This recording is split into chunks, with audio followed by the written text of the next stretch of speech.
Hello, my name is Classy Childress, and in this video, I'll be discussing the theorists Edward Thorndike and Carl Rogers.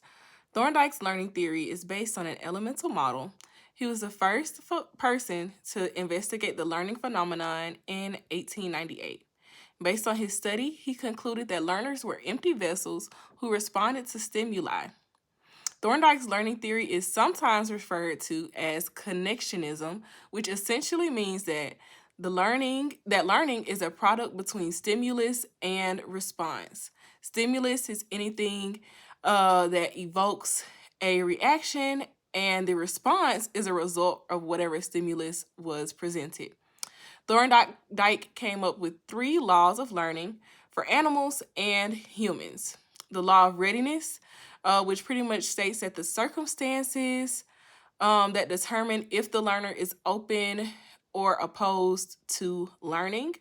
The second one is the law of exercise, which is pretty much becoming better at something through practice. And the third one is the law of effect, and this is the most important one, which is the positive or negative reinforcement of practice so that learning can occur. Thorndike's theory is the foundation of the behaviorist theory of learning. Now on to Carl Rogers. Rogers' teaching theory is not necessarily a teaching theory, but it is a facilitator of learning theory, because Rogers didn't really see teaching as an effective act. He really saw it as overrated and instead saw teachers as facilitators of learning. In 1969, Rogers developed 10 guidelines for a facilitator of learning, which includes the facilitator setting the initial mood for the class, clarifying the purpose of the learners as well as the purpose of the course, using the learner's personal desires as a driving force for learning, making resources organized and available, making the facilitator themselves a resource, accepting and validating the intellectual and emotional expressions of the learners, becoming a participant in the learning process with the learners. So pretty much the facilitator will also be a learner. Remaining alert to any negative feelings that the learners may feel and communicating empathy with them. And the facilitator should also recognize and accept his or her own limitations.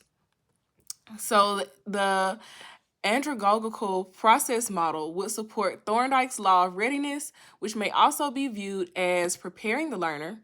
Rogers' first guideline for learning facilitators, setting the initial mood for the class, would align with the second procedure of the andragogical process model, which is establishing a climate that is conducive to learning. Rogers' second guideline, clarifying the purpose, would coincide with the fourth procedure, which is diagnosing the needs for learners. And Thorndike's idea that learners come as empty organisms conflicts with the andragogical process model that builds on learners' past experiences. Rogers also misses the mark, since facilitators only provide attitudinal feedback rather than an evaluation of learning that is done in the final step of the andragogical process model.